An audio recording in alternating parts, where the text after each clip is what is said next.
So welcome everyone for this very special webinar for me, for ISTO as well, on the role of women in tourism and their place in the post-crisis period. So we're going to talk about gender equality, and it was very important for ISTO to address this issue. So with us today, we have two women as speakers. We have Hannelore Akkermans from Belgium. She's a project manager for sustainable tourism at ViaVia Tourism Academy, which is a center for expertise and training in sustainable tourism and social entrepreneurship. And then we have Iaia Pedemonte from Italy, and she's a freelance journalist and founder of the website Gender Responsible Tourism. And her goal is to increase the number of women working in tourism and improve the quality of their work environment by connecting women with travelers. So we are with these two amazing women who have a lot of stories to tell and some numbers as well. So Iaia will give more data about the impact of the crisis in general and for women in tourism. Hannelore will bring a few stories to light about women in tourism, and to conclude, Iaia will give some concrete suggestions on what you can do as a woman in tourism. And I will actually let Iaia first introduce herself, and then Hannelore. Iaia, you must reactivate your microphone. Yes. Okay. So hello everybody, thank you for inviting me here. As Marine said, I am a journalist. I have been working with in tourism a long time. Then I started going deeper into responsible tourism. And of course, since there are many women that you meet when you're traveling, I started interviewing them. And then the same year that I was at ITB in Berlin, and UNWTO was launching the page about gender and ethics. And one of the pillars was to communicate it better, to spread the idea that women are important in tourism. I decided to make a blog. That was 10 years ago. So I have been the first website in the resources in the page of UNWTO. But since then, we have done a lot of work. We founded an association, Gender Responsible Tourism. And little by little, I have been interviewing experts that could be interesting for women working in tourism, but also I decided to make a page of travels in order to send as many tourism as we can to women. So to women workers and doing interesting things and experiences and initiatives in tourism. So little by little, from NGOs to associations to private and small and big businesses, we built a page of travels, a map. Our last initiative is a page of special offers from entrepreneurs that invite women travelers. So we are trying to put together, like in a big network, women travelers and women entrepreneurs with businesses or other any kind of work in tourism. And so these are just a few of the things. I have been working also in the field in Yemen a long time ago, and that has been a very interesting experience for me to understand how sustainable and responsible tourism plan can be made. And then for the rest, I have been writing and interviewing and talking with people. So I will talk about it a little bit with you. Thank you. Thank you, Iaia. We'll let Hannelore introduce herself and start presenting as well. Yes, good morning, everyone. I'll just get my presentation here.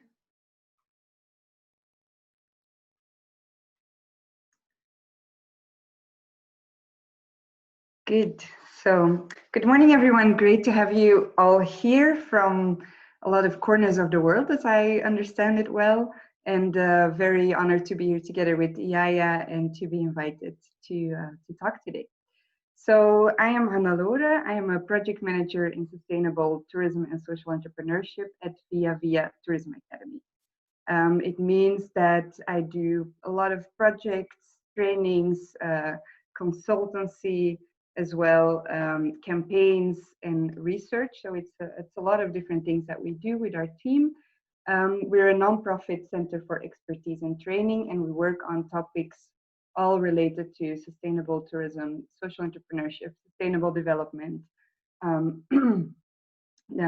circular economy, and now also gender, as I will talk about a bit later. So ViaVia Tourism Academy is an organization part of a hybrid network, which means that there's a family of profit and non-profit organizations working together. We're based in Belgium and working together with tour operator Joker, with tour leading organization Caravan, with ViaVia Traveler Cafes, which are social enterprises around the world. My cat wants to join us as well, but that's not the idea that we invite her here. We want to facilitate transformation to a sustainable future of tourism. That is our goal. So we want to raise awareness. We want to get more information. We want to support entrepreneurs. And we focus on current professionals in the travel industry of the sector, and also future professionals, which means students, and working together with education. So that's briefly what we do. With everything that we do, we work with 4 steps. We want to challenge people, we want to inspire them, we want to engage them to do something, and we want to talk about it. We want to share stories. So that's very briefly, in a very short way, what I will do also today. So why I am here is because the past year I've been working on this project called Women with Impact, in which we want to share knowledge about gender equality in tourism. And it's been actually a very great timing because, as you maybe know, or I would really recommend you to read the big report of the UNWTO on women in tourism that's been published at the end of last year, 2019.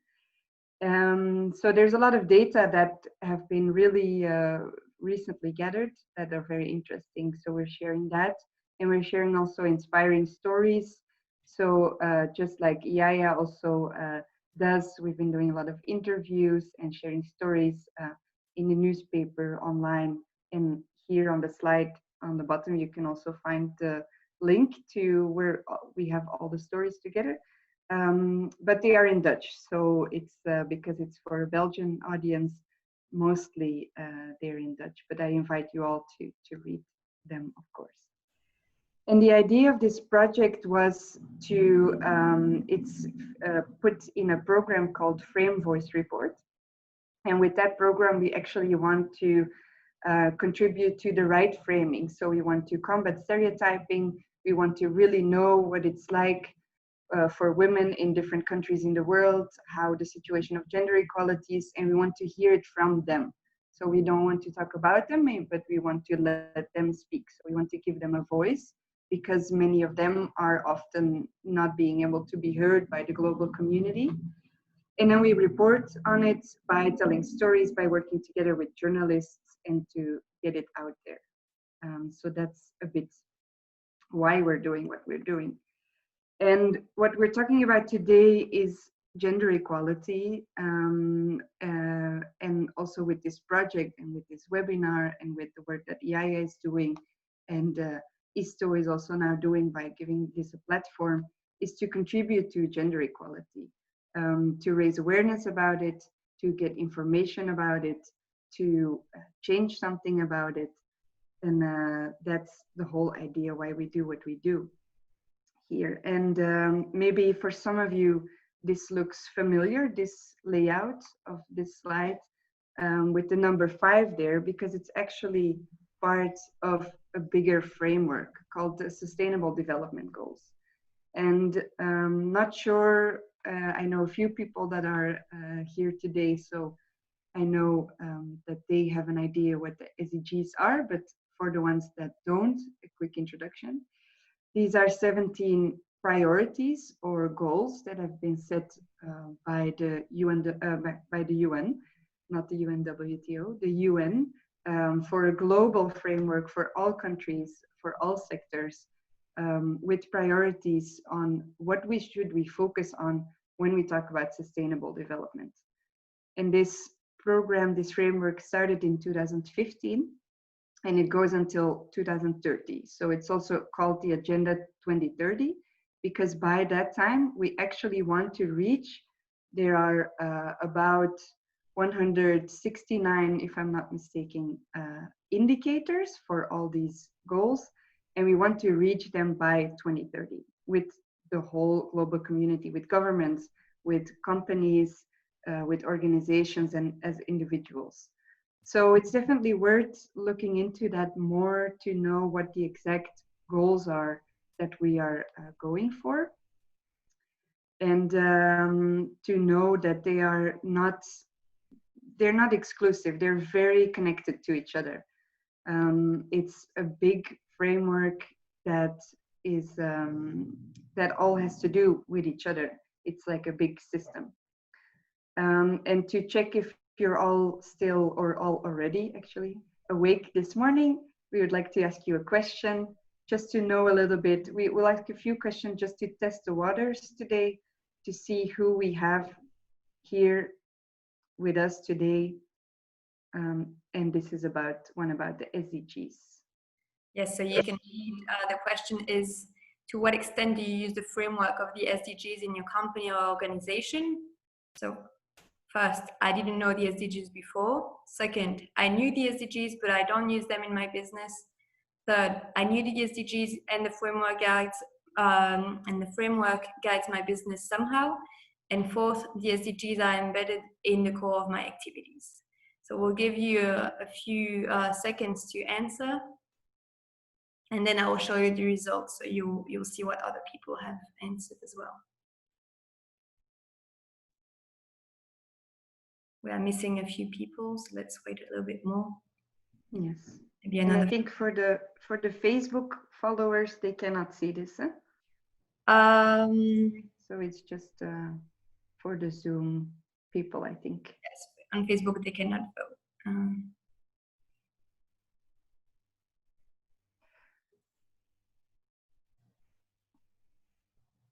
Okay, so we've had 77% of the people who voted. So I will end this. Great. I will show you the results. Okay, let's see. There's a tie about, well, it seems that most of them are already working with the SDGs. So there's no one here that didn't know the SDGs before. And then 2 times 47% said that they knew it and they do something with it somehow, or they actually really are embedded. So I think that's great news for today, to see people already aware and working with the SDGs. So good that I kept that introduction a bit short, because I'm sure that you're all experts as well on this. But I would like to go one step further, because there's another representation of the SDGs that I find very enlightening, to understand that these are not just all these squares that are not interlinked with each other, or you can just pick and choose, because that's something that happens a lot with the SDGs, and that's a bit problematic somehow, because when we talk, for instance, about gender equality, we cannot talk about it without involving other factors as well and other topics as well. So when we look at this representation, it gives us a bit more of a sense what we're dealing with here. And it means that when you look on the bottom part at the biosphere, that of course we need our planet to be healthy, we need our planet to work, we need nature and our basic resources to survive. So that's the very basis that we need to work on, and that we have to make sure that's right. And on top of that, there comes the society, which also needs to be healthy, inclusive. You see there no poverty, gender equality, and health, which of course that we all know now. That is also, of course, a prerequisite for a thriving economy. And the economy that we have now sometimes favors growth over the health of the ecosystem and of the societal system. So this is a problem. So it makes a lot of sense, I think, to look at it that way, and to make a link with that, to go one step further.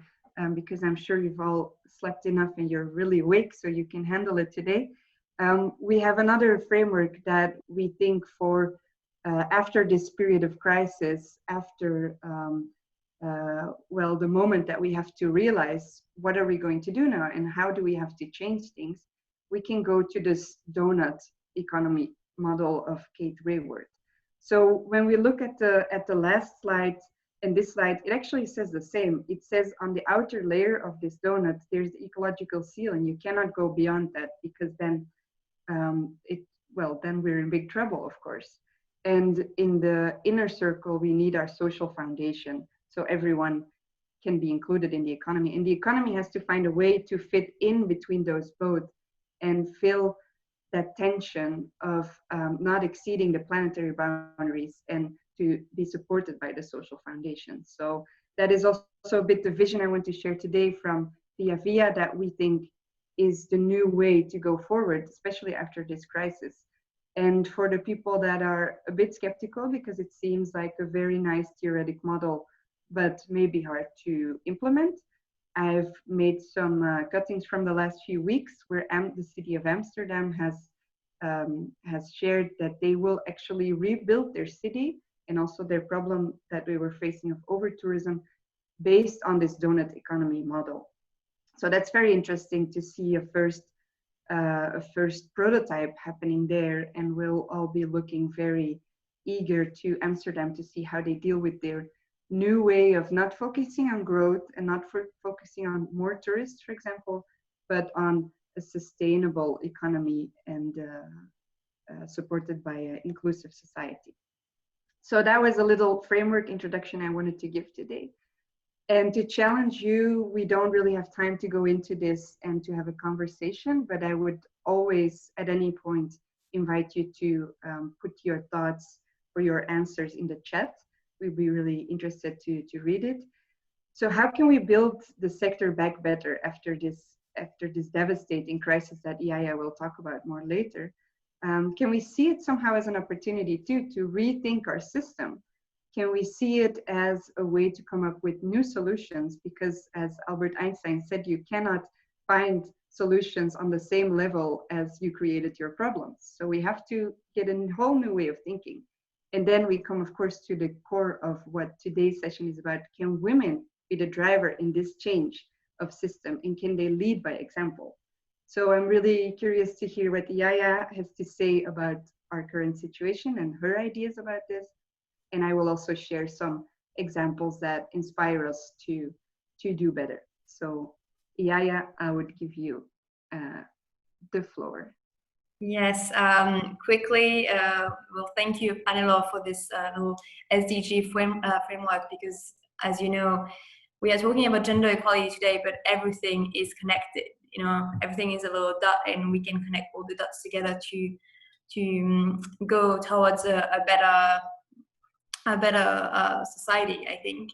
And Iaia is going to give you some data about the COVID crisis and the impact that it has had on women in tourism. But first, I just wanted to ask you another little question, and you'll see it in a few seconds. So the question is, how did the COVID-19 crisis affect you as a tourism professional? So 1, I am not affected at all. 2, it is a difficult time, but I'm sure my company or organization will survive it. 3, I am afraid for the survival of my business in the future. And 4, my business did not survive this crisis. We'll give you another 30 seconds.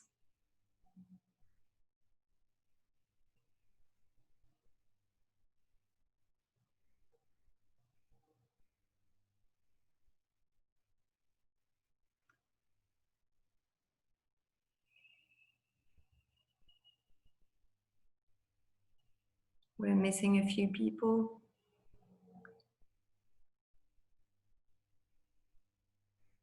All right, so as you can see, most people say that it is a difficult time, but they are sure that the organization will survive it. And I'm very happy to read this because it means that there is still hope. Then second answer is I'm afraid for the survival of my organization in the future, and then I'm not affected at all. So nobody said that the organization didn't survive the crisis. So that's a good point. Thank you. And I will let Iaia speak now. Can you hear me? Okay, so thank you for inviting me here today. I'm very happy to talk to so many people, and we will talk about women, how did they survive or not to the crisis. It is difficult actually to take a picture of the situation as before, now, and after, because of the everyday changes. Nevertheless, there are so many daily reports and conferences and data coming out from big organizations like ILO, WTTC, etc., World Bank, etc., that I sort of put them all together, and until yesterday evening, since the last news, and I just try to make a summary. So I will read you several numbers, but I must say that all the women in the tourism I spoke with, I am in touch with, they are actually worried about not opening now, not ever opening again, or not being able to manage bureaucracy, expenses, the thousands aspects to be addressed. As a small touch of optimism, I already told you that we at Gender Responsible Tourism opened a page of special offers to make travelers going where entrepreneurs and women are working, are in business, but then we will give you some examples later. Anyway, of course, everybody is happy to have solutions to solve this tragic situation and reopening. We will then see that women on the grassroots are asking for more network and for more support, and experts are asking for more data and more actions to include women in the decision-making processes. So let's see very fast how is the situation of tourism in general in the crisis. We know, of course, we already knew that tourism is a major driver of jobs and growth, and that COVID-19 dramatically changed this. We now know that nearly half of global workforce is at risk of losing livelihoods. The impact on tourism enterprises and workers, the majority being young women actually, is unprecedented, they say this at ILO. According to WTTC, 79 million places are at risk, especially among the most vulnerable segments. And the ILO is adding that, explain that this, like any crisis, will affect informal workers who are mainly women in poor countries. They are even in countries living mostly in tourism, they are 90%. Just in Italy, for example, the ISNAT, the Institute for the Research in Tourism, already calculated that 1 out of 4 hotels might not open during the past 3 months, especially because of Easter holidays. We lost 81 million tourists who didn't come, with a loss of 9.4 billion euros. Now, what happened? This is very interesting. You have all heard about it, I'm sure. What happened to women during the crisis, especially during the lockdown? In general, we know that 527 million in these sectors, in the tourism sectors, are at risk of job losses. We know that also before, the situation of women equality and justice in several countries and aspects were not the most, the best. But then, now during the crisis, even before we used to use the women as a yardstick for the new problems, and now even more.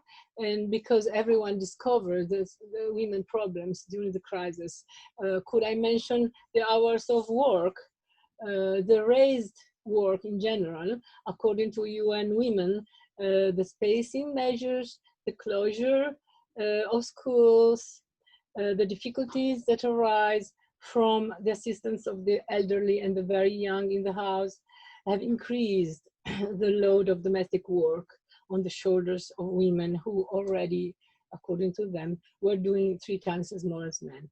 Anyway, in addition, very important, girls are at risk of never returning to schools in some countries. Online working at home has been a nightmare for many working women at home. They are not lightening the burden of employed from home, and women will be the first to lose their jobs in general. They have no help for their children many times. They are victims of the digital divide, because in many countries they don't have the money to use the computer. Then we know, unfortunately, that they have been victims of the greatest domestic violence. Then usually, just in general, they are victims of the most risk of unemployment. And we saw that in Asia, where the crisis started first, they already passed from 11 to 32 million women unemployed. So how about women working in tourism? What happened to them during the crisis? We know that the accommodation and food services subsectors, that are just some subsectors of the general tourism jobs, directly and indirectly. Anyway, just these 2 sectors, they provided employment for 144 million workers worldwide. We know that more than 50% are women. Of the workers in these 2 subsectors are women. The majority of the workforce are employed in small and very small enterprises. Now, for sure, women are more likely to be in small enterprises, in family business, in temporary, part-time, precarious employment. Just considering informal jobs, women are 58% workers, but in some developing countries, they are 92% of the workforce. So in short, just reading what the WTTC noted, jobs at risk in the sector are 75 million. In any case, the estimation is even more worrying when we reflect on the fact that women are more likely to be in temporary, part-time and precarious employment than men. And these jobs often come with lower pay, weaker legal protection, difficulties accessing to social protection. Levels of precarious work are particularly high among young women, of course, women with low qualification and migrant women. So we are not in a very happy position, but we are also very resilient. We are very elastic. We are ready to invent new ideas and to change. Of course, we are fighting for surviving. So we have many examples bottom up of women who have soft skills, who are resilient, as I said, and they are for nature sustainable. Why all organizations and associations and gender responsible tourism to encourage governments to project managers to incorporate gender lens into all stages? Because when I talk to NGOs or associations or people, tour operators, for example, when we look at the data, we know that projects made with women are more durable. Women have most soft skills, as I said, and they are resilient. And probably because by nature they look at what will happen tomorrow, so they must save the future of their community. And this is actually what tourists probably want now, or at least travelers will be looking for in the future. For sure, one thing that will save the situation a little bit will be to collect reliable data, because they will support policy choices aiming to help women and the economy in every country. In this slide, there are just two examples of women organizing something, let's say, resilience, because some are girls in an area of Italy, Cilento, where young people were leaving, going away, and so nobody was working in agriculture. Now they are coming back a little bit and opening up farms and working with herbs and nature. But they made up a small company of bicycles for tourists, and little by little they started several more companies working around this little business. So now the area is well organized for bicycle tours and other things. It was just a small idea from the field. And the same did the women in the La Rota da Liberdade in Brazil, who started from the beginning, from the grassroots, and made up several nice ideas to receive tourists, to welcome tourists. Anyway, what happens with about the solutions? A few days ago, there have been a very important request to governments all over the world from the World Bank. The World Bank is launching a definite request to governments that applies for tourism too, of course. So note that they are asking to support effective decision-making, to increase economic opportunities, to collect and share data, to include women from informal sectors and from the grassroots in managing the decision-making processes. The indicators must be opportunities for employment, entrepreneurship, access to credit, but also COVID-related data on jobs lost by sector, and the women dropout rate from the labor market. So all these things are very important. Why is important to help women and the economy in every state, in every country? Well, just one number that I calculated, even though of course the ILO experts told me that female occupation in tourism sees the most of informal situations. So it's impossible to calculate the precise numbers, but because if they are approximately more than 150 million, considering the formal and informal jobs related to tourism, of course. So there, if you make a proportion, the value of their job is about $3 trillion. And if we could close the gender gaps, you know, in each sector, they are calculating how to close the gender gap for women. So if in tourism, women would be treated in a more equal way for all the reasons that the expert suggest in order to close the gender gap. Well, imagine that closing the gender gap in tourism could add to the tourism GDP about $2.8 trillion. This is just to give you an idea of the power of the women working in tourism, the value that is not considered very often. A very interesting and important thing has happened exactly the 30th of May in Italy. And then the Ministry of Equal Opportunity and Family, of course, collected a workforce of experts, and the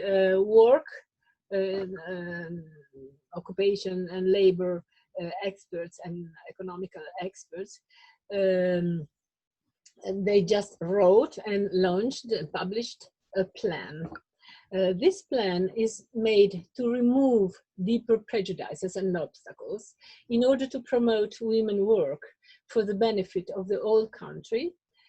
And this is very important. They wanted to promote, and they said that it must be respected in any legislative, political, programmatic, strategic initiative. So they made a list very long and complicated, and I can resume it like this. They are asking everybody to include gender impact assessment in all policies from the planning phase, okay? Then each company is invited to have a certification of equality. Then they're asking, they're suggesting, they're making a plan how to fund micro and small women's enterprise, how to give funds to micro and small women's enterprises. So giving funds to them directly, but also funds for organizing other things that are incentives and make it more flexible their work, like for example more nurseries, etc., more paternal leave and maternal leave, etc. Then one thing that I think is very important is to make a gender observatory. This will be an organic development of gender statistics and processes monitored by the gender observatory. So I don't know, I hope that little by little we will make some, at least many of these things, and that they will be working. Why it will be, now let's go back to tourism and traveling actually, considering all this that I said.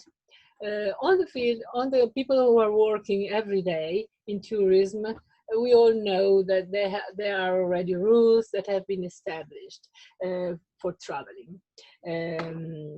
We know that, for example, tourism will be, we talk about proximity, we will be a lot outdoor. Of course, there will be sanitations. It will be, people are already renting small houses or going campings, campsites, and no gatherings everywhere in the world. The organization responsible tourism and small are the most requested and booked. And they, it is very important that the values are very high offered. And also for them, for small companies, it is very important if they get well organized in order to have virtual contacts and to be digitally connected. Of course, it will be more and more important. Then we know that we will go around, we will travel in small groups or with families. Actually, today on the newspaper, I saw that the first French family, 8 people, they arrived with backpacks, and they were the first one to go into the Uffizi Gallery in Florence, because Italy is reopening. And so that's very nice. And then I just heard a few days ago an UN WTO expert in a conference saying that the prices will be evaluated very much on the experiences. For example, in Italy again, I tell you that we know that 1 out of 3 tourism small company is a female company, and then women usually are 84% in accommodation, in room services, cleaning, etc. Only 14% are manager. But the good thing is that we have the highest number of rooms in medium or small businesses, family business very often. And this is good because they are environmentally friendly in small towns, so full of inclusion, allowing travelers to experience the lifestyle and the culture of the places. This is just to give you an idea. Of course, this is going to happen everywhere in the world. Now, in conclusion, I will give you more examples of solutions that women are suggesting directly from experimenting in these days of reopening, not just in Italy, actually out of Italy. Women I've been talking the past couple of weeks. But what I want to do, to say very, very strongly to everybody, please let's get together and network. We are asking a model strategy in Europe to include women in tourism, in policy and decision making.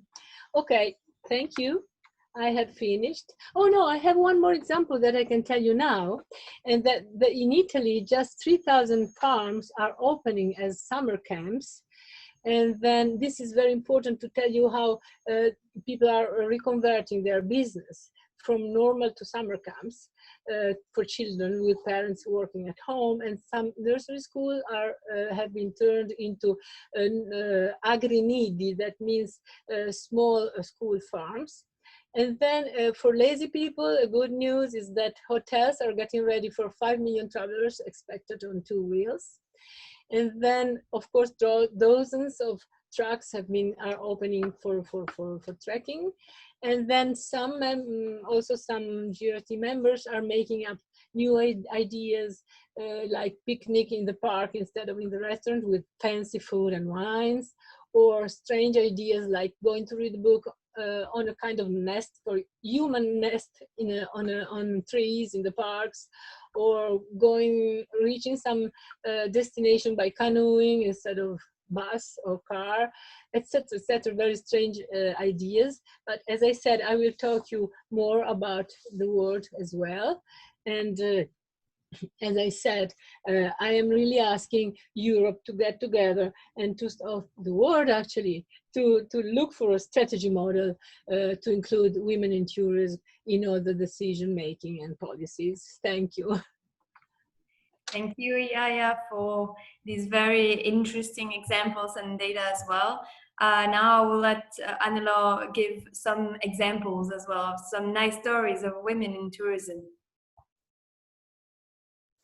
Yes, let's, Iaia, can you stop your screen share? Yes, okay, perfectly. Thank you.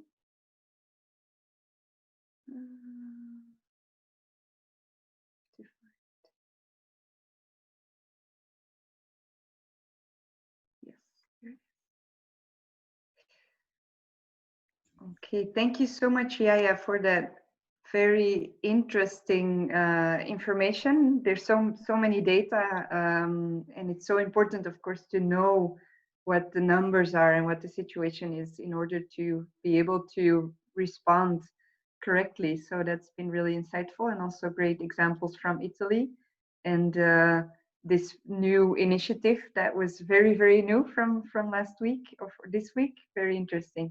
So thank you. So I will go on the same in the same mindset, talking about a few examples as well, mostly examples from developing countries, and the reason for that is the Frame Voice Report framework that I told you before, that we certainly want to hear the voices that are not heard usually, that do not have the platform, that do not have the exposure that we want to offer to them. And also in these countries, and we see that also with the crisis, they are affected harder because of a combination of factors, of course, that makes this crisis more hardship for them, being already pre-existing poverty, different measures from governments that are not as supportive as maybe some that we know in our European welfare states, and things like that. So we'll focus on that. But first, I want to ask you a few questions again. And here we see Malala, that you probably know, that talks about the importance of gender equality and how we cannot proceed all as a whole as a society if we don't take the women with us. So just again to test the waters with you to see how do you feel about this. Yes, so I have launched the first question. To what extent do you think gender equality is reached in the tourism sector? So the first is the sector is still very unequal in terms of gender. Second, the sector seems to become more equal, but there's still work to do. Third, the sector has become a lot more equal and we are almost there. And fourth, there is no gender inequality in the sector. So we'll give you a few more seconds to answer. And then we have another question prepared by Hannelore.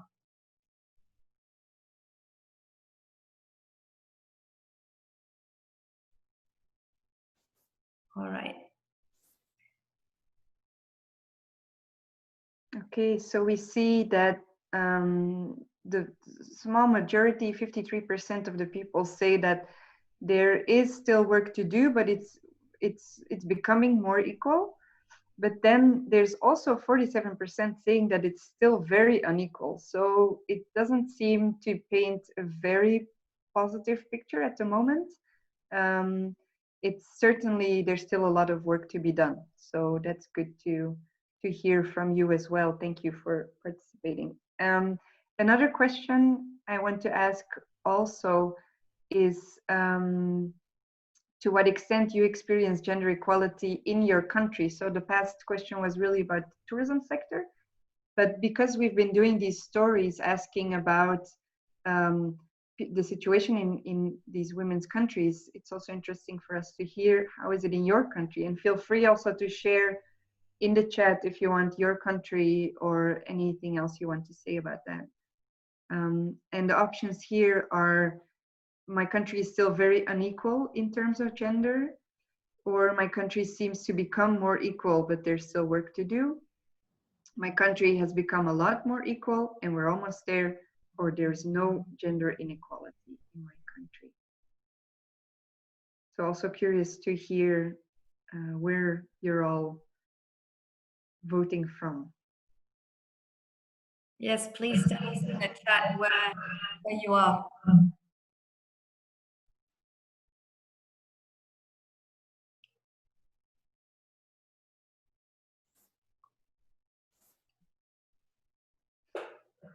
Let's see let's look at the results. There's 65% saying my country seems to become more equal, but there's still a lot of work to do. And then 20% says it's still very unequal, and 15% says we've become a lot more equal and we're almost there. So as I expected already, there's no country, I don't think there's any country in the world yet where there's complete gender equality already. So there's still work to do. So thank you for sharing. And I think that's also why we're all here today, because we know that there's still work to do. So let's look on now. I talked about building back better. This is also a hashtag that's been used by, in general, but also in the tourism industry, to open up the conversation online on how the sector can bounce back from this and can become more resilient. So before, I already focused on the framework of the SDGs and the doughnut economy that can give us an inspiration, or that can give us some guidance on what we can look at. And I think also the examples that Iaia has presented and the trends that she has highlighted are very much in line with that. So this project was actually started before there was ever talk of a crisis. So we were just looking at good examples that were already happening out there. So I think that's still the same, and we can just now use it as inspiration to see how we go on from here, from this moment of changing the story and building up our resilience as a sector. So the first story, the first example I want to talk about is well, a little bit close to my heart and our heart as an organization, because it's the ViaVia Travelers Cafe in Yogyakarta in Indonesia, which is, as I said before, we're part of a hybrid network, and we also, as ViaVia Tourism Academy, coordinate and set up these ViaVia Travelers Cafes. We have now about 18 of them on 4 continents, with more than 300 staff working in them combined.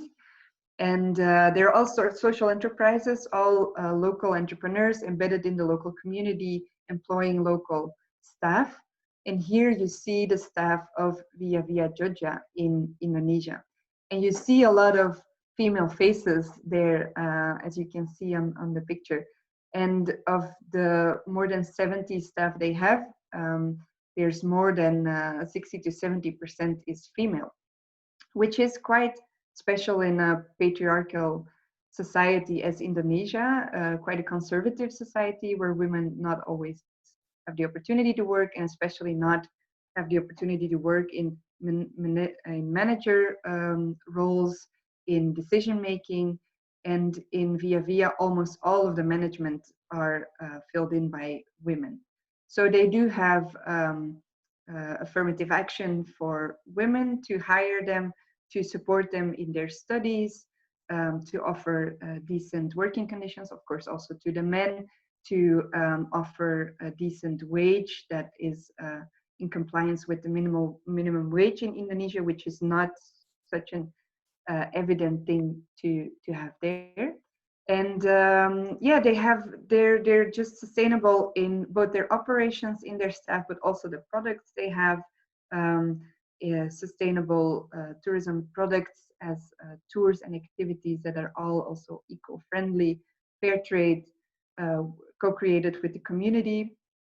And another special thing, especially in this kind of quite conservative society, is the inclusion of LGBTQI plus community, which is of course in a thriving modern city like Yogyakarta very present, but it's not always accepted, and it's difficult to find jobs for these people. So in this cafe, restaurant, tour operating business, guest house, shop, it's a whole lot of things. This cafe, not just to get a drink there. There's also this group that is welcome. So it's a story of inclusion, of female leadership, of decision making and management roles done by women. And then the woman with impact that we've spoken with here is Uji. That's her short name, and she's the head of the travel department. She leads about more than 50 guides and 15 staff. And she said this, and I'll leave you to read that for a second, what she has to say about being a woman in tourism.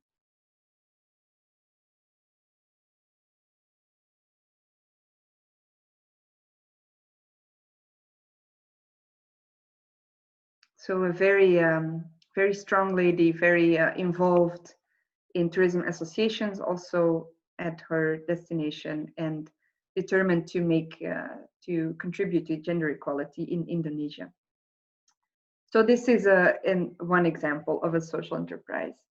Another example, which is more on a worldwide level, is the INTREPID group. INTREPID being the biggest, or one of the biggest, adventure tourism tour operators worldwide, based in Australia originally, but they're all over the world. And they are a pioneer in this sector of adventure and alternative and sustainable travel, because they do a lot of things for women, both in their operations, both in their products. Like, for example, they have women-only expeditions, so that women, female travelers and local female women from the local community can come together and interact in a very open and authentic way. They also see that more than 60% of their customers are women, so for them it's very logical to also cater to their specific needs. They also have lobbied, and they also lobby for empowerment at the government level of their different destinations. So they're making a lot of changes there. And they have high standards in, well, when they hire people, how many women are in decision-making and manager roles, but also they have put themselves this ambitious target of doubling their amount of female guides in 3 years, and within that time they got there. So they have about, I think, more than 300 female guides now employed all over the world, because again they think that, and that's also proven from data, that women have, you know, they're very embedded in the community, so they have good connections to the community, and they are a good bridge between visitors and the community, and especially when those visitors are mostly female. So there's a general policy of INTREPID that's really interesting to look at, because they do it on such a large scale. So we can talk about very grassroots, small locally developed project, but this is a very global project that has really offered its earned its merits. And the woman that we talked about for Women with Impact is Zina Benchik, who is really as a pioneer done a lot for women, especially in Morocco and countries in the Middle East and North Africa, where she has been working for 10 years in that region. And she made kind of this revolution of female guides in Morocco, of trekking guides also becoming of training trekking guides, so that there's also more female possibilities there. And she also has a very inspiring view, I think, on the sector, a very hopeful view that I will let you read for a moment.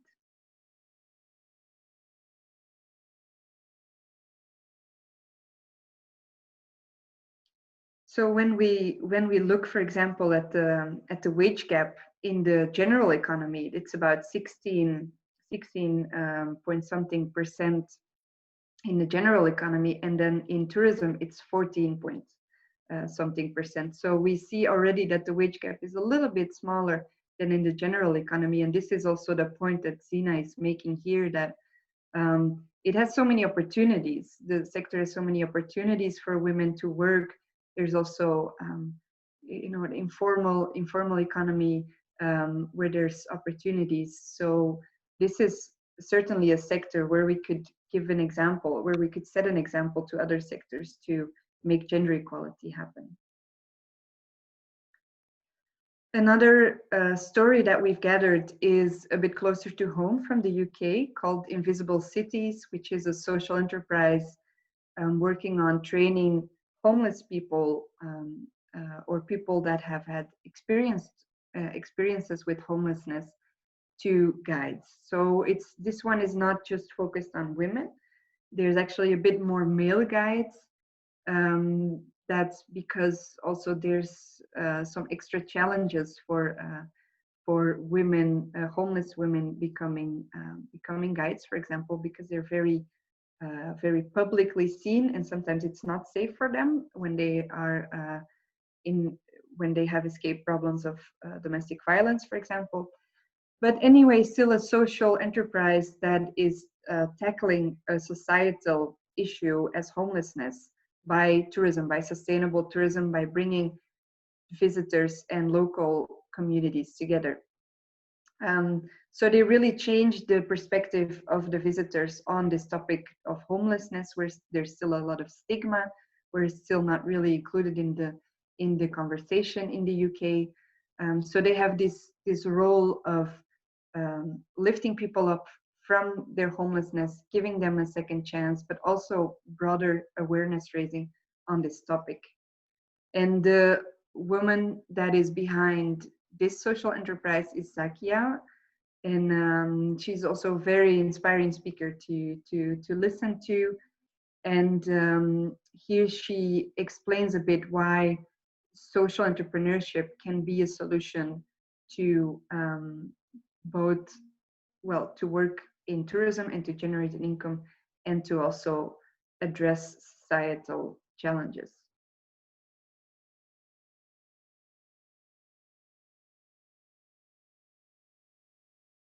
So it's social entrepreneurship is a form of entrepreneurship where you have a profit, like she also says, but you use it for the greater good. And then if you think back to our slide with the 3 parts of the SDGs put together with the environment, society, and the economy, that's a really good example of the economy serving the society, and not the economy just for the sake of the growth of the economy. So that's also a nice example, I think. She has also won a lot of awards for her work, so it's definitely worth checking it out. Every time I also have on the slides put the website, so you can visit it and read all of these stories also on our Women with Impact website, of course. And an example from Nepal called SASANE Sisterhood Trekking and Travel, which is an inspirational example that is also featured in the publication by ISTO on sustainable tourism practices. So that's certainly also an interesting publication to get your hands on. And what SASANE does is work with women. So again, they are really focused on gender and gender equality. They work with women that are actually coming from the human trafficking, that have had experiences with human trafficking. So this is a big problem in Nepal, with poor communities not being able to sustain themselves, having to sell their daughters or female relatives for under false pretenses to smugglers who traffic them out of the country, mostly into the sex industry. And these girls are from ethnic minorities, from mountain villages, so they are not educated. They a lot of the time they're illiterate, so they don't have a lot of skills to fend for themselves once they are in this situation. But luckily there are large-scale rescue programs, and when they are rescued from this, they get back. Of course, they don't have any skills. They have severe trauma and not a lot of not a lot of confidence. So SASANE trains them to become, as you see here on the picture, also trekking guides, to bring them to their villages, to have community experiences, to also tell their story and raise awareness on this topic, so that tourists can be ambassadors when they go home to talk about this topic that I'm sure also some of you that hear it now don't know, that this is an issue that is really there in Nepal. So doing a lot of good work there. And actually, if that's all right with you, Marine, I would like to address a question that we've gotten from one of the attendees. Maybe you can no, sorry, I meant a question from in the chat. Maybe you could read the question that we have gotten on intersectionality.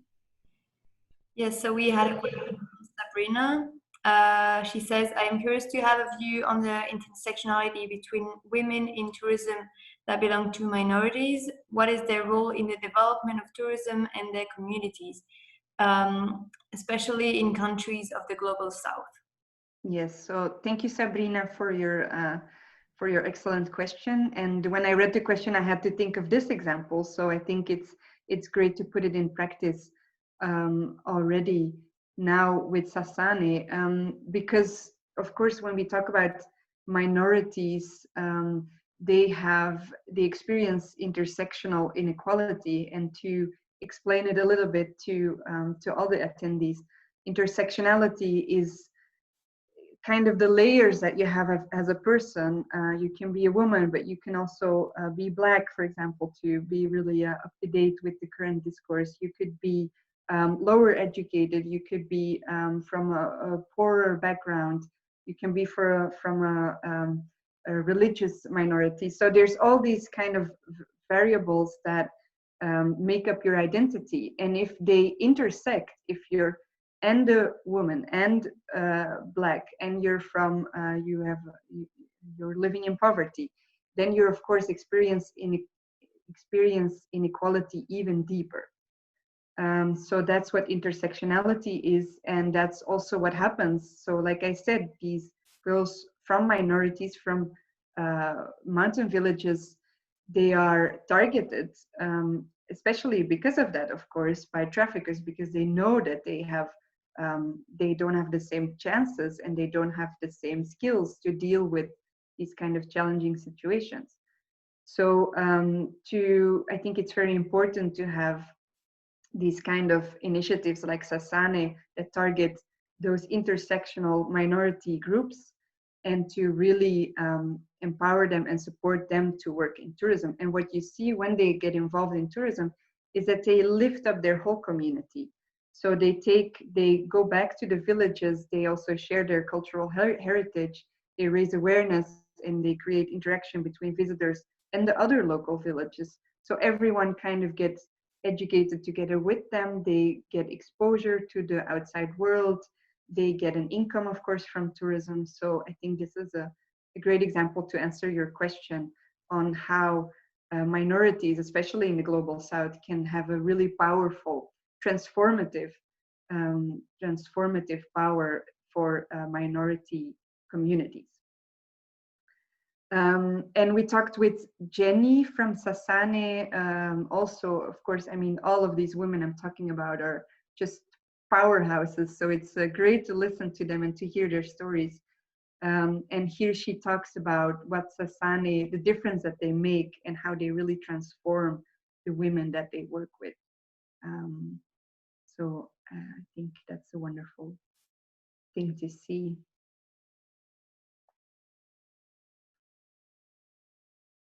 All right. I'm going to start rounding up my part here.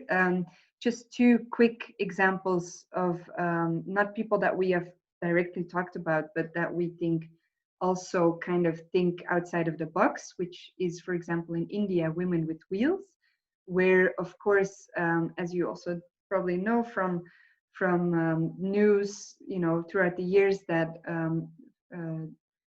women-focused women-targeted violence is really a problem in India, and so transportation is not always safe. So this company gives the women that you see here in the picture the opportunity to become drivers of a taxi service, and they also only take women. So it's women to women only. They also have a rescue or like a panic button or a rescue number if something goes wrong in another kind of transportation. So really focusing on safety. And it's also nice for locals, but also tourists to, you know, be sure. I'm sure that I would feel very comfortable, or probably more comfortable, in this kind of setup as a female traveler in a country where this problem is known. And then another way to think outside of the box with the SDGs, with sustainable tourism products, is why not do your tour or your product about the SDGs? This is an interesting case from Berlin, the Changemaker tour from Natalie, who educates tourists about the SDGs, as you see here, and they all still look happy, so I'm sure it's not too boring. And they work together with local entrepreneurs, they visit sustainable projects, circular economy sites. So really the sustainability topic becomes the topic of the product. So that's quite interesting. Now, to conclude, what do we learn from these stories? And when I look through all of this to make a conclusion, I think that there's a few points that we can take with us.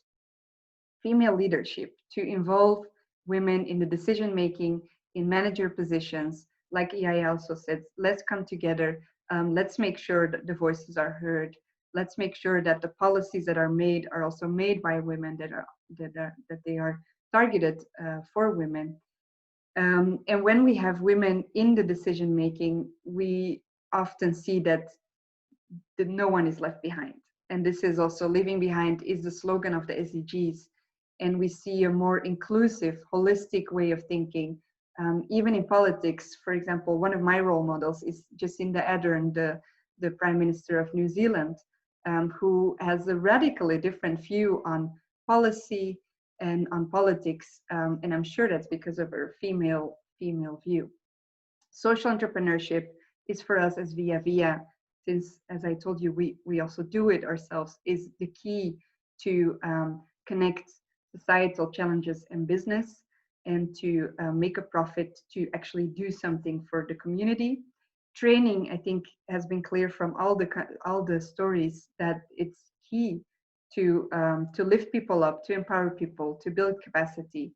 Is it with trafficked women? Is it with homeless people? Is it with well, different target groups that we've talked about? Training is always key. Thinking outside of the box will be important in this post-crisis period, Like I said, we cannot find the solutions in the same thinking that we have created the problems. So why not make sustainability the core and maybe even the topic of our travels? Why not have women-only expeditions? Why not think things differently and rethink our products as well? And then to finish, we shouldn't only think of sustainable tourism products, but also the operations. So how do you deal with your staff? How is your HR management? How is your hiring policy? All these things. Sustainability is not just what you do with the tourists, but it's the DNA of your company. So also what Iaia said, those companies will be the ones that will survive this post-crisis period, or this post-crisis new chapter that we're going into. So that's a bit the things I take away from that. I think if there's time for one last question, Marine, to ask that question, and then I will give the floor to you.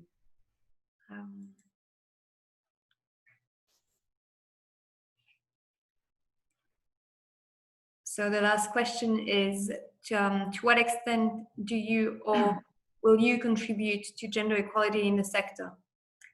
1, I haven't contributed yet, and will not do that in the future. 2, I haven't contributed yet, but I plan to do it now. 3, I have done it already, but I have more ideas now of what I can do. And 4, I have contributed already, and I think I am doing enough.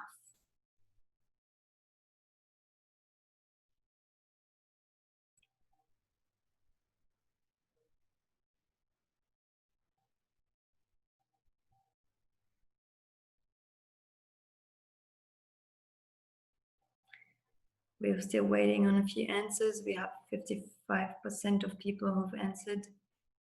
In the meantime, maybe the last thing I would like to say, you see here on the slide, or maybe when the poll is gone, the Instagram logo, it would be really great if everyone that's attended contribute to our campaign of Women with Impact as well, to share a story, a picture of yourself, if you're a woman with impact in tourism or a woman with impact in tourism that you know, to really get the conversation out there. Also, of course, with everything that's happening now in the world, very important to talk about race as well. So don't be afraid to bring that into the conversation as well and talk about that intersectionality, intersectional inequality. So that's just the last question. So now you can see the results. 73% of the people have said that they have contributed already, but now they have more ideas of what they can do. So thank you, Hannelore and Iaia, because I think you've been truly inspiring.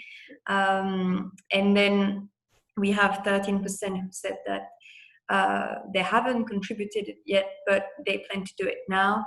And then we have 7% for I haven't contributed yet, and I will not do that in the future. And also, I have done it already and think I'm doing enough. So I think it's still a good sign that 73% of the people have learned something from this webinar that is not over. I know Iaia still wants to talk, and we're still open for questions, but at least we know that you have found some nice input. Thank you all. So Iaia, if I know you wanted to conclude, just for participants, I know that we're supposed to finish in 15 minutes. We can run a little bit late, so don't hesitate if you want to ask questions through the chat. Really do it now, and so when Iaia is done concluding, we can ask some questions too. Yeah. Well, there are many important things that have been raised by Hannelore. I want to start from what can we do to resist to the crisis, going to practical examples again, as I was already doing with the slides that I was forgetting about, all the women working as farmers and opening up for the crisis. Then I will just mention a few examples. It's very nice that Hannelore mentioned Women on Wheels, because in February, the day before the big closure of shutdown of Italy, I was in India and I came back and I spent 3 days with one of the taxi drivers of Women on Wheels, and they have been very interesting. It is a very interesting initiative. Another thing that I must say is that it's very important to consider environment. And so we know that, of course, sustainable development goals will be very important. And we are talking to social enterprises and to associations of responsible tourism. So they know for sure very well what these what they must do about it and what are the rules. For example, in our as gender responsible tourism, we have defined 6 pillars with very precise indicators regarding women's work and the vocational training and other things, to do a better projects planning and follow the best guidelines. But what is very important, and that's why I mentioned the environment, is what travelers also will choose from now on, because probably they will choose something more related to environment, to being friendly and with the community, with culture, with the nature, etc. So also to related to sustainable development goals. But considering, we know that women are the majority of travelers in responsible tourism. I have spoken with so many tour operators, and they all told me that the majority are women. For example, a few years ago, I was in Morocco at a big congress, and there was a famous guide who has a lady who has been the first woman guide, Zinab, and she jumped on the stage saying, "That's enough. We have to be more important. We women are plenty of doing guide works, going to communities, talking with people, and we have so many women clients coming with us for trekkings that it's more important to focus on these subjects." So it is a subject that travelers, both travelers, I mean women, know, both as guides or as travelers. Now the important, as I was saying, is how we can resist to the crisis. So there are, for example, several women I just talked in the past days, like Martine, of a tour operator called Fima Voyage, and she works with Peru as tour operator. She's actually living in France. Now, her problem is now all South America is in big trouble and everything is shut. So what she's doing, she's trying to keep a relation with among her clients and travelers and the women or families or communities working in Peru, since they're closed. She's trying to remind to her clients, especially in Germany, what they will do and what they, for example, what they can even buy now from as Peruvian products, for example, just to keep, to travelers something in mind about the country that they might visit as soon as they can, as soon as they will be allowed. Or, for example, it has been very interesting during the shutdown days to talk on Skype the same day with a farmer in Iceland and a group of ladies and girls organizing Eco Benin in Benin, in the country in Africa. And they were both with masks and, closing the house. And they were both organizing tours. As I said, for example, Scholastique of Eco Benin, she's organizing tours in the forest, visiting ruins and other things like that. And she's just waiting for tourists to go, because it is safe and, on the open air etc. And the same they're doing in Iceland, of course, organizing. Now they were working with sheep, but they're perfectly organized to wait for tourists. The same in Sicily. I spoke with some women who are working with vulnerable groups of people, local people, especially women, and they are just opening up again a pastry shop and a tea room for and waiting for travelers. So millions of women out there everywhere in the world are actually working with new ideas to be able to welcome tourists and to do things that are, of course, people are thinking now of breathing, of walking around in the open air, these kind of things, as I said.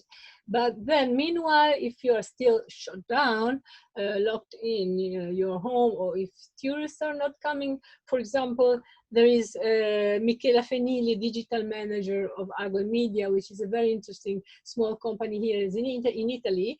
And she's, of course, giving suggestions about how to communicate. And for example, she's telling to women with a hotel or bed and breakfast or guides, keep the media manned, not let the pages fall, creating loyalty. For example, if you have a company that still cannot be stopped because it's like a farm or something that you are working on it, post small live broadcasts with interviews to local personalities or yourself.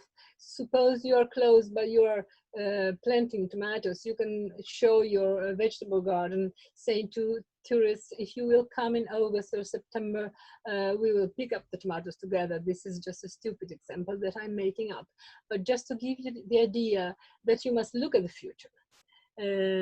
So this is, for example, what Michela Fenili was saying. Then I'm leaving as a last example what they said from Equations, which is a great association in India.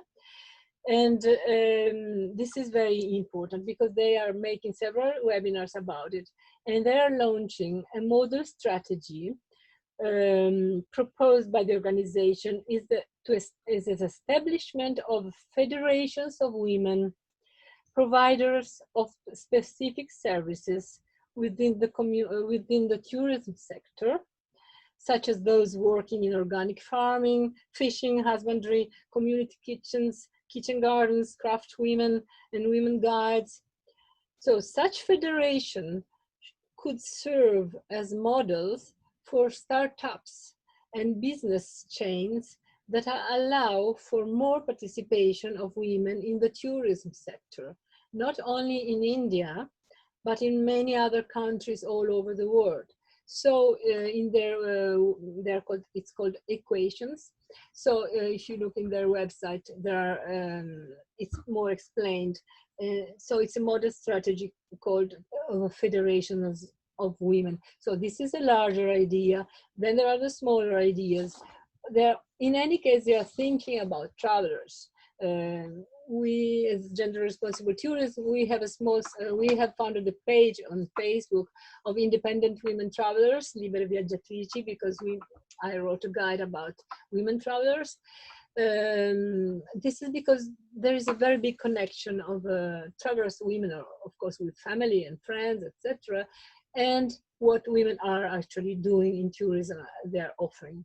So that's basically what I wanted to say, that we must look around and work together. Thank you, Iaia, for these other examples. We actually have a question from Chloe.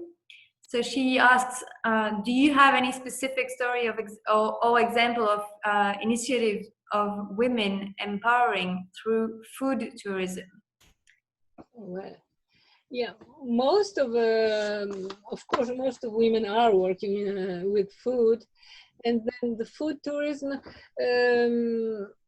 itineraries where you're visiting several places where they are making wine or oil, olive oil, or cooking classes. For example, now in the reopening in Sardinia, there is a great resort that is just opened up 2 2 days ago, and then they are making cooking classes on the terrace,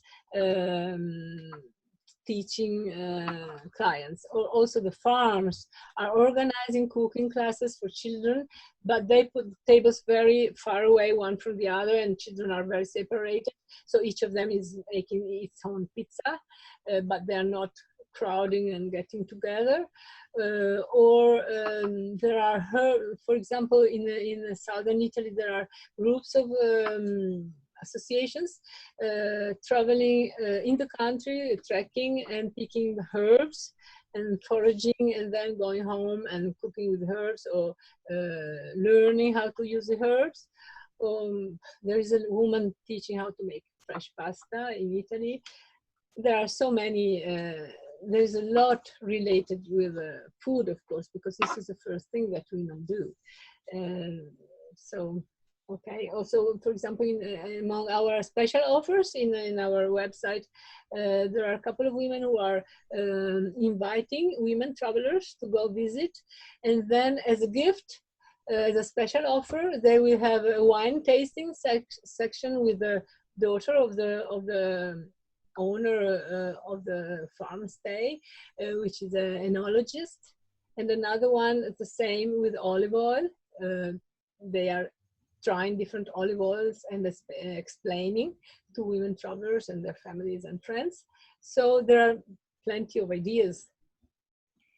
Thank you, Iaia. I just wrote in the chat the website that you're talking about, the Gender Responsible Tourism Thank website. you. I don't see any other question. I know that Trisha Barnett had raised her hand, then not anymore. So I don't know if she has a question. I can also allow you to speak if you want to use your microphone. Maybe just let me know in the chat. In the meantime, I'm going to put in the chat again the website that Hannelore was talking about too. So and maybe, Marine, I also have a very quick example to add to that question about food tourism that I just thought of. Actually, an experience that I've done myself a few years back in Morocco, which is also in the more elaborate version of this talk in my masterclass.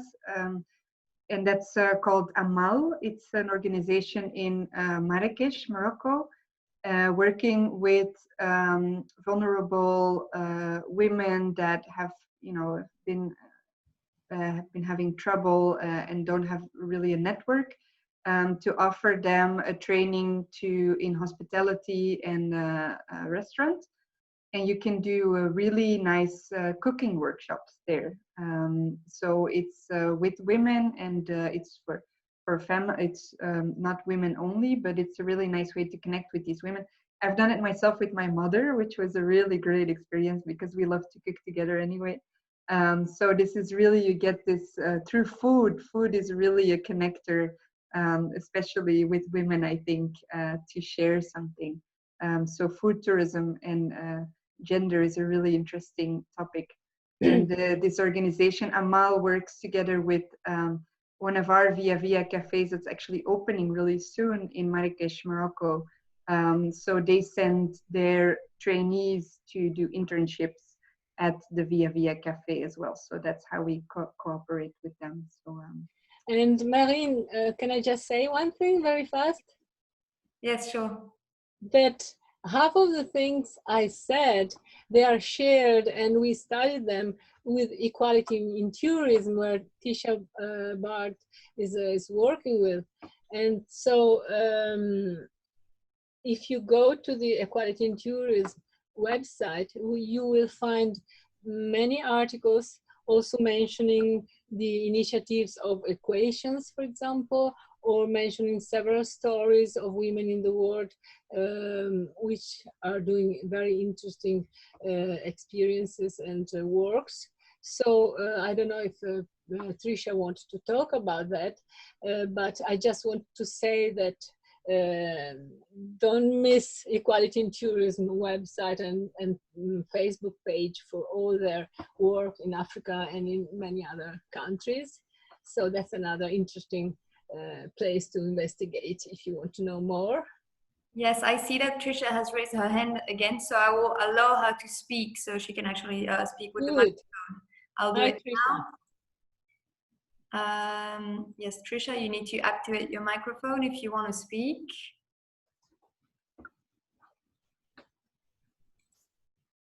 I don't know if she wanted to say something or not.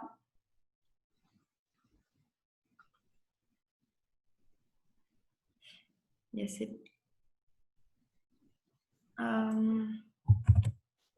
doesn't seem like it's working, or maybe we'll give her a bit more time, but I just wrote down again because Angela shared the website Equality in Tourism, but Yes. I have just sent it to all the participants because only the speakers could see it. Thank you, Angela. Okay, Trisha, we cannot hear you, so I'm guessing it was maybe a mistake. Okay. Anyway, so I don't see any other questions. The only thing I wanted to say is we have a second man from Morocco watching us from Facebook. So I think I'm very happy to see this, and I've seen also that during this webinar we've had Benjamin who's come as well. So yes, we've had a majority of female attendees, but there are some men also out there interested in this topic, and this makes me very happy. I don't see any questions, so I'm going to wrap up a little bit. It's 11:33 already. It was a pleasure, Hannelore and Iaia, to have you speaking here for us. Thank you. And I really hope that we can keep working on this gender equality theme together and with other people. So as you know, this is the last day of the E-Week of Fair and Sustainable Tourism for All. So we have actually 2 more webinars today. So we have one at 2 p.m. Brussels time on the role of the education system to promote social and sustainable tourism. It is again free and accessible to all. We'll have someone from Russia, a woman actually from Russia, and then we'll have Carlos from Portugal and Costas from Cyprus. And then later today, to close this week, we'll have a roundtable about the challenge of domestic and local tourism after the crisis. And obviously, we'll have ISTO president and ISTO America's president to close this week. I'll also be there to give you some statistics about this week, about the number of people who've attended our webinars and this one as well. So thank you very much, everybody, for being here. I see some very nice comments. Actually, Benjamin is saying, sorry that it is so unusual being a male in a discussion about gender. Chloe says, thanks to the 3 of you, that was very inspiring. Angela says, thank you as well. Iaia and Hannelore for an inspiring session. I don't know if Hannelore and Iaia, you want to add something? No, I'm probably all the data I mentioned, I will put them down as an article, not very funny because they're just numbers, but on my website in the dossier section. Maybe if, I don't know if technically they will be shared by ISTO as well. The article. You can send them to me, and I will make sure that I can put them on ISTO's website as well. Yes, I can. Thank you all. Thank you to all the women that are doing this work because it's so difficult. Yes, and for me also, big thank you. Also means a lot. It was the launching week of our campaign this week. It was the first time we were in the newspaper. So for the people in Belgium watching, we're every Tuesday for June, we're in the newspaper with a page, a big page on this topic and this project. So in the Metro newspaper, if you take the train, you can go grab it. So great to get that exposure also for the topic. It's something that I'm quite new to, but it's grown really close to my heart in that short time, and it's been an honor to meet people like Iaia who've been working for such a long time already in this field and eager to learn a lot more. And also thank you, Benjamin, for your comment. but I want to reply that you really shouldn't say sorry. And it's great. I think we need men to be feminists as well, and it's perfectly possible to be a feminist as a man. And maybe they somehow are the most important feminists that we can have. So you know, don't say sorry, and keep fighting, or keep interested in that cause as well. And thank you everyone for joining today. Martine, can I say one last thing? Yes, of course, go ahead. Can I invite all ISTO associations and partners and NGOs to share these things with local associations all over in the world from the grassroots, because women over there, they don't have internet, they don't have maybe electricity sometimes, so they must know. Of course, the project managers must know how to make a project involving women and listening to them. Sure. Thank you very much, everyone. I'm going to close this webinar now, and I hope I see more attendees in 2 hours and 20 minutes for the next webinar. Thank you. Bye. Bye. Thank you. Thank you. Bye.